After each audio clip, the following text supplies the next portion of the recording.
Le bec d'Ambès, pointe extrême de l'entre-deux-mers. Ici, la Garonne et la Dordogne y mêlent leurs eaux et forment la Gironde, le plus grand estuaire d'Europe. 2 fois par jour, le balancement des marées et le renversement des courants y font entrer près de 25 000 m3 de mer, remontant le cours de la Garonne et de la Dordogne jusqu'à 85 km en amont. Un géant d'eau, de sable et de limon, dont le lit est encombré d'îles et de vasards, et les rives bordées de falaises, de palus et de marais. Pendant des millénaires, les sociétés ont composé avec ces milieux, mais ce n'est qu'au XVIIe siècle qu'elles sont parvenues à les aménager durablement. Sous l'impulsion du roi Henri IV, et grâce à l'expertise technique d'ingénieurs hollandais, les seigneurs locaux entreprennent d'assécher les marais estuariens. Ces travaux, en ouvrant à la pâture et à l'agriculture d'immenses surfaces, transforment radicalement les paysages et modifient le rapport des hommes à l'estuaire. Depuis cette époque, digues, canaux et écluses permettent aux hommes de contrôler le flux et le reflux des eaux et de se protéger des inondations. Depuis 4 siècles, ce système perdure. Mais depuis quelques décennies, des signaux faibles attirent l'attention et inquiètent. Des espèces de poissons, jadis cantonnées dans l'embouchure de la Gironde, frayent désormais très en amont dans l'estuaire, favorisés par l'augmentation de la température de l'eau et de sa teneur en sel. Les rendements de maïs, culture prédominante dans les marais desséchés qui bordent l'estuaire, diminuent sensiblement en raison de la salinité de l'eau d'irrigation.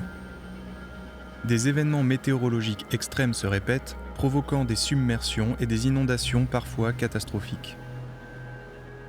Le climat change et questionne les fragiles équilibres écologiques, la durabilité des aménagements hérités du passé et la nécessaire adaptation des activités des hommes qui vivent ici.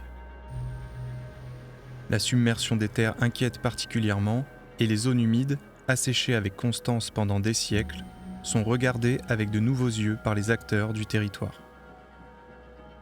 Pourrait-elle apporter des solutions à cette problématique si elles étaient gérées différemment ? Fort de son expertise dans le domaine de la gestion des espaces naturels, le Conservatoire du littoral a lancé en 2018 une étude archéogéographique des rives et des marais estuariens du Haut-Médoc. Son but, retracer l'histoire de l'assèchement de ces zones humides, en comprendre les ressorts, les logiques, les dynamiques qui s'exercent sur le long terme et imaginer les futurs des territoires. Un territoire d'hommes, de terre et d'eau que le parc naturel régional du Médoc a pour mission de préserver et de valoriser et que les syndicats de bassins versants gèrent au quotidien. Tel un livre ouvert, le paysage nous en raconte l'histoire. Regardons ce qu'il a à nous apprendre.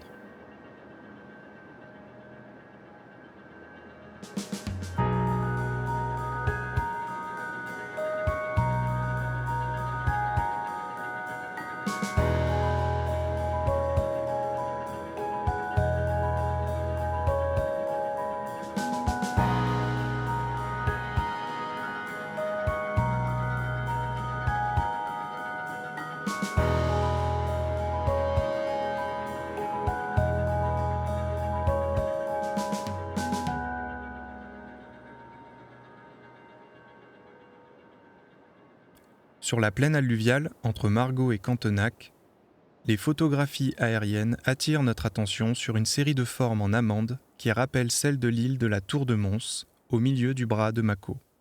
Ces formes se distinguent nettement de celles des champs situés à l'ouest, beaucoup plus géométriques. Entre les deux, une ligne continue apparaît dans le paysage, parallèle à la berge.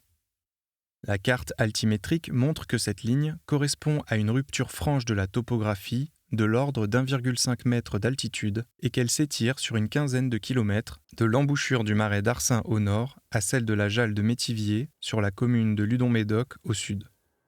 De quoi s'agit-il ? L'analyse des cartes et plans anciens apporte de premiers éléments de réponse à cette question. En comparant une série de cartes du début du XVIIIe siècle à aujourd'hui, on constate que les rives de l'estuaire ont été engraissées par l'atterrissement d'un chapelet d'îles faisant avancer la ligne de berge d'environ 800 mètres sur la Garonne et la Gironde. L'étude des textes anciens permet d'aller plus loin dans la compréhension de ce processus en montrant qu'il s'opère à 2 périodes distinctes et à l'initiative d'acteurs différents. Au milieu du XVe siècle, à l'instigation de l'abbaye Sainte-Croix de Bordeaux, qui possédait de nombreuses terres autour de Mâcon, pour les îles atterries les plus au sud. À la fin du XVIIIe siècle et tout au long du XIXe siècle, sous l'impulsion de parlementaires et grands propriétaires viticoles en quête de nouvelles terres productives pour les îles les plus au nord. Au moyen de plantations de saules, de piquets, de fagots de branchages et de pierres, ceux-ci font consolider les vasards et hauts fonds qui encombrent le bras pour en faire des îles qu'ils réunissent ensuite à la terre.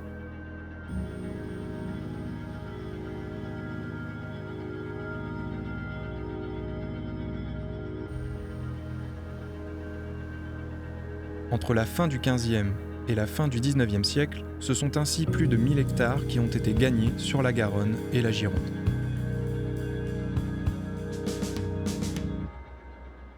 Une vingtaine d'années après le début des atterrissements, émerge un autre processus de transformation des milieux, initié cette fois par les services de l'État. En vertu d'une loi de 1807 sur l'assèchement des marais considérés comme insalubres, la préfecture de la Gironde engage d'importants travaux dans les marais du Haut-Médoc. Mais parce qu'ils composent avec l'héritage de projets plus anciens, les dessèchements opérés s'avèrent peu efficaces. À Ars-Saint-Soussan, les travaux débutent en 1819 mais ne s'achèvent qu'en 1940, après l'abandon d'un projet de canal de navigation hérité du XVIIIe siècle qui devait permettre de relier Castelnau de Médoc à la Gironde. Exploité en prairie jusque dans les années 50, le marais a progressivement été délaissé par ses propriétaires, faute de débouchés agricoles. Il est aujourd'hui très largement boisé, mais reste géré, sur le plan hydraulique, par le système des canaux et écluses hérité des XVIIIe et XIXe siècles.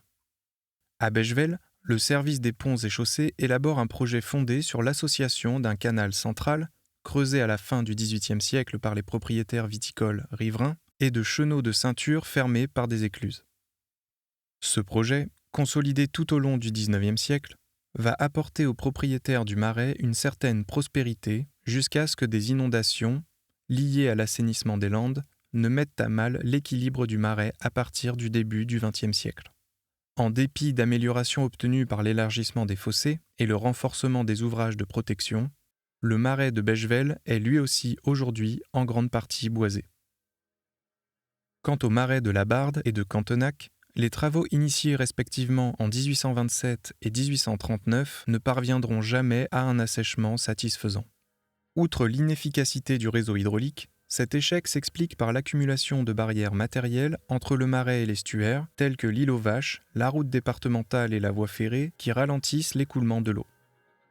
Après quelques décennies d'exploitation, les prairies sont là encore abandonnées. Le marais est aujourd'hui complètement boisé, mais reste géré selon le système hydraulique mis en place au début du XIXe siècle. En l'espace d'une vingtaine d'années, le dessèchement des marais du Haut-Médoc a ainsi abouti à la conversion de milliers d'hectares de zones humides en prairies.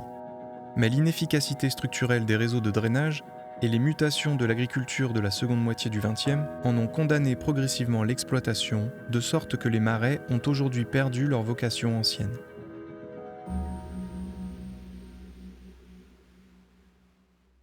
L'atterrissement des îles et le dessèchement des marais au cours du XIXe siècle vont avoir des conséquences durables sur l'environnement et sur les conditions socio-économiques du Haut-Médoc. En reculant la ligne de berge, ces atterrissements vont d'abord provoquer l'envasement de nombreux ports qui jalonnaient alors les rives du Haut-Médoc, conduisant à la ruine de l'activité de cabotage et à la bascule du fret vers le train à la faveur de l'ouverture de la ligne de chemin de fer. Les berges du Haut-Médoc perdent ainsi définitivement leur fonction d'interface entre l'estuaire et l'arrière-pays. La seconde conséquence de ces atterrissements est le colmatage du bras de Mâcon consécutif aux travaux engagés par l'État dans la seconde moitié du XIXe siècle. Pour sécuriser la navigation dans l'embouchure de la Garonne, affectée par les déplacements de limons liés aux atterrissements, l'ingénieur Jules-Marie Perrier propose, en 1849, de réunir les trois îles situées au milieu de l'estuaire. Son projet prévoit de creuser sur les flancs est un chenal de navigation profond vers la passe du Bec, où des digues permettent d'orienter le courant vers l'embouchure de la Garonne. Afin d'améliorer l'effet de chasse dans la passe, le bras de Mâcon est fermé par des digues submersibles qui bloquent la circulation des alluvions. Réduit en largeur par les atterrissements de la première moitié du XIXe siècle, Le bras de Mako va ainsi être progressivement réduit en profondeur, provoquant, à l'échelle de l'estuaire, un effet d'entonnoir entre la Grande Île et la rive droite de la Gironde. La troisième conséquence des atterrissements concerne la plaine alluviale. Bien qu'exposée à l'inondation de l'estuaire, celle-ci était cultivée au moyen d'une technique ancestrale encore utilisée dans de nombreuses plaines inondables d'Amérique du Sud et d'Asie, celle de la culture sur champs surélevés. Mis hors d'eau par rapport au niveau des crues par l'accumulation du limon provenant des fossés, les champs surélevés permettent de préserver les plantes de l'asphyxie et d'assurer la fertilité du sol.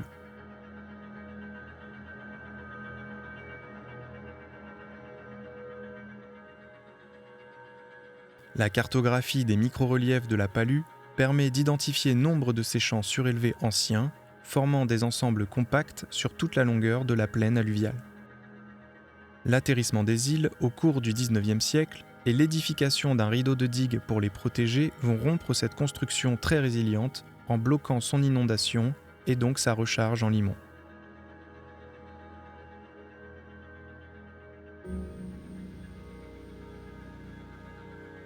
La dernière conséquence de ces travaux concerne les zones humides. La canalisation et la géométrisation des cours d'eau au sein des marais a affecté durablement leurs fonctions écologiques, biochimiques et hydrographiques. Limitation des crues, stockage de l'eau, régulation du débit, protection des rivages, épuration de l'eau, stockage du carbone, rôle dans la reproduction des poissons.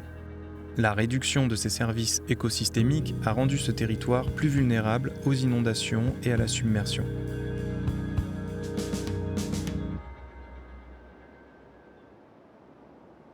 Ce récit de l'aménagement des paysages du Haut-Médoc permet de comprendre les dynamiques passées à l'origine de leur état actuel. Il permet aussi d'anticiper ce que pourrait être l'avenir de ce territoire à l'horizon des 50 prochaines années au regard des évolutions prévisibles induites par le changement climatique. Faut-il maintenir les aménagements hérités en l'état par un ajustement progressif des ouvrages, sachant que des aléas forts et répétés auront des impacts négatifs majeurs sur les milieux et les activités? Faut-il, au contraire, et malgré les conséquences préjudiciables aux zones humides, lutter contre l'eau en poursuivant les travaux de dessèchement et d'endiguement? Faut-il initier une politique transversale des territoires, des écosystèmes et des usages qui permettra de faire émerger de nouvelles solutions d'adaptation fondées sur la nature face au changement climatique? Gérer, lutter ou composer et s'adapter, tels sont les scénarios qui, dans les années qui viennent, devront être choisis par les acteurs et décideurs du Haut-Médoc pour offrir, selon les lieux et les moments, des conditions pérennes à la résilience des territoires.